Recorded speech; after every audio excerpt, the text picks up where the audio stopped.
I'm Patrick Ochs, this is Patrick Magee, and this is Prep Talk Week 3. Patrick, we'll get right into it. You had an interesting one last week, East Central Biloxi. What was a big takeaway there? It looked like the Hornets did a good job to maintain the top half of their ranking, I guess. Yeah, East Central, they started the season with a lot of expectations. Very good football team. They probably have, 2 or 3 of the better players on the coast on that one team, whether, Brad Cumbus, Tony Brown, Avery White, a linebacker, has really impressed me. Kade Myles, another good player. In that game, really, takeaway is East Central didn't need its offense to really win that game for them. Defense stepped up and really led the way. 24-10 outcome. East Central overall, I think they're probably built for the long run. You see them kind of running into Poplarville in the playoffs. And so, yeah, East Central, he came away impressed. Biloxi is good defensively, but East Central looked really good. Big question I think we all had heading into that game is what Biloxi was going to do at quarterback. You had Sudeth after Brody King got hurt. What did you think of him? How'd he look? Sudeth looked okay. I think he was just kind of in a bad position. East Central was kind of physical guarding those Biloxi receivers. I know Bobby Hall was complaining a little bit after the game. So I think it was kind of a tough scenario where it was kind of hard to hook up with those receivers. They were really jamming the guys there at the line.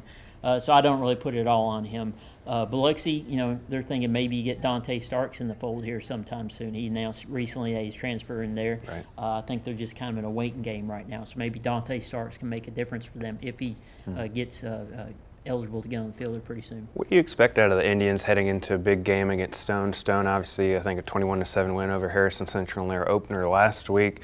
Tomcats, second year under Feaster. Then you got Indians.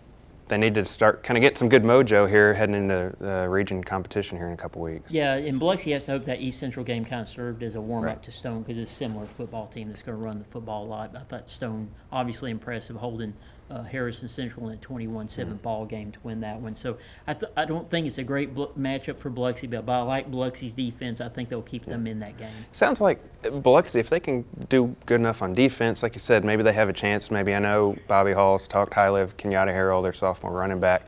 If they can spring a player, D'Angelo Mayers, maybe they can kind of get going in the right direction here. But you're right, Stone off to another good start under Feaster. And then you got East Central.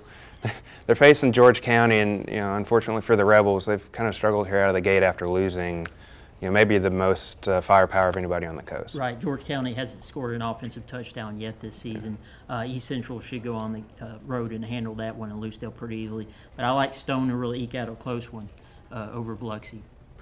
All right, folks, that's it for Prep Talk this week. As always, you can follow all of our score updates at sunherald.com. Keep up with our scoreboard and follow us on Twitter at Patrick Magee or Coast Coverage and Patrick Ochs.